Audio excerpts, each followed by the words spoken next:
Obviously there's a story that, has developed and obviously is very interesting. You were drafted, well, you had a chance to be drafted by the 49ers and they were going to draft you. But everyone knows you as a Jets quarterback from 1965 to 1967. How did you end up on the Jets? What was your decision? Obviously the Jets picked a few picks later than the 49ers. So what is the story behind that? Well, this is a very interesting story because in those days, we had people being kidnapped. Boys were offered going to Hawaii if they would be away when the draft occurred so that the team couldn't talk to the player. And the AFL was trying to survive. So the AFL had a secret draft. I don't know that it is known today that happened. Okay. But on Thursday, the AFL had their complete draft. And they got on the phone and they called everybody that they were going to draft to let them know that they were going to be chosen. Don't just fall for what the NFL says. Listen to what we have to say, because they were trying to survive. And so in my home, the day of the draft, I had the man who became the head coach of the New York Jets, Walt Michaels.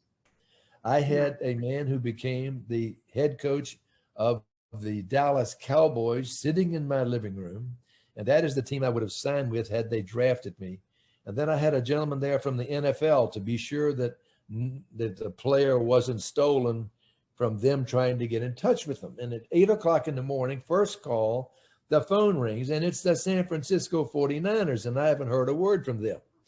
Now, they had two quarterbacks. They had George Myra, and they had John Brody. And we knew that John Brody was going to be retiring, and they were going to need a quarterback.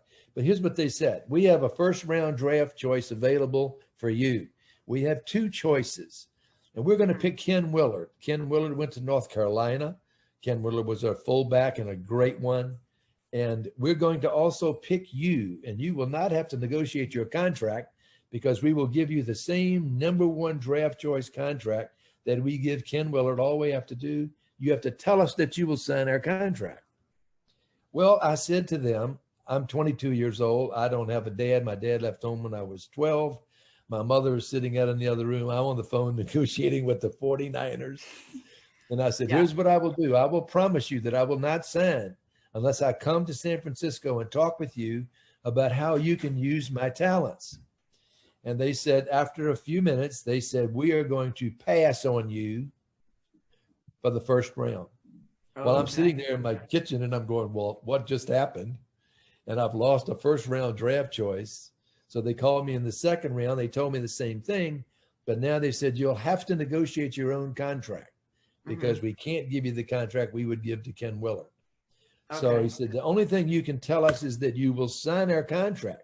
And I said, I'm going to tell you the same thing. I will come to you and I will let you tell me what you want to do with me and my talent, and then I will make the decision. He says, we pass. So they passed again. Now think about today. Every round, the dollars go down, of course. And finally, in the third round, they called me. I would have been their fourth choice. And they said, we are going to draft you. And I said, fine. That's fine. And I'll come out to see you. So Walt Michaels is sitting in my living room. I know I'm being picked third by the Jets because they were going to pick Namath. And very honestly, they picked John Hewitt, who was the Heisman Trophy winner, with a very strong team in Notre Dame. And they honestly picked him, I think, as trade bait. So that if another team needed him, they could get another player if they had to let him go. Because, and I was #3, therefore I made less money than Hewitt did.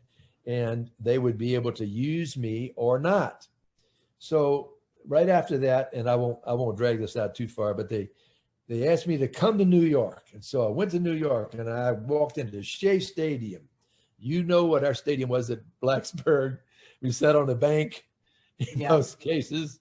We had enough seats for about 20,000.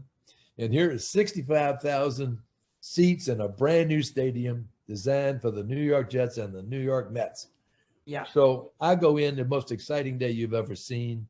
I don't think they won the game, but I was met by the owner of the New York Jets. Now, if that's not impressive enough, Yeah. he took me to his home. He took me out on the town. We saw the game. After the game, I'm sitting there. I'm talking to Howard Cosell, and you may Yeah. know who he is, and you may not. But Howard Cosell was one of the leading sports guys at the time. And Weeb Eubank was sitting in his office, and he looked at me, he pointed to me, and he said, "You come here," with his finger, "you come here." And I said, "Howard," I said, "Weeb wants to talk to you." And he said, "No, he wants to talk to you." So here I am, a 22-year-old kid from Bon Air, Virginia, and I'm sitting in Weeb Eubank's office after the last game with the AFL, the New York Jets, and he says to me, Joe's going to take us down the field, and you are going to take us into the end zone because Joe can't run a lick, and you can run like a deer. Well, did that ring true to me? Yes, it made an awful lot of sense to me. And he said, I can also use your running ability as a running back because Bill Mathis is not coming back, and we are going to need a runner. So I'm kind of impressed that he really has an interest in what I can do. And after that, I went home with Mr. Werblin, again, back to his place. He took us to a fancy restaurant in New York. My mother is with me. My dad had left, and she just made her life through football and basketball and baseball through me. And it was getting late, and he says, I don't know how I'm going to get you home. He said, I guess I'll have to charter you a plane. Now you got to think about that for a second. Here's this 22-year-old kid sitting in Manhattan in this man's home. And he was a very, very popular man. And he had even been Bob Hope's agent when Bob Hope was in California. That is Sonny Werblin. Nice man. And he chartered a plane for us to fly to Richmond and then to Blacksburg. And I tell you, I'm a little bit impressed. So anyway, long story, I went to San Francisco. I was met by a representative of the owner, whose name you would know, everyone knows. And he carried me to Keysar Stadium, and we talked about this the other day, that it was just rotting, falling apart. They had their last game. They drew 25,000 people. The Jets drew 65,000. And it wasn't nice. Yeah. The facility was absolutely falling apart. The concrete was just broken, and it was just absolutely awful. I don't know why they took me there.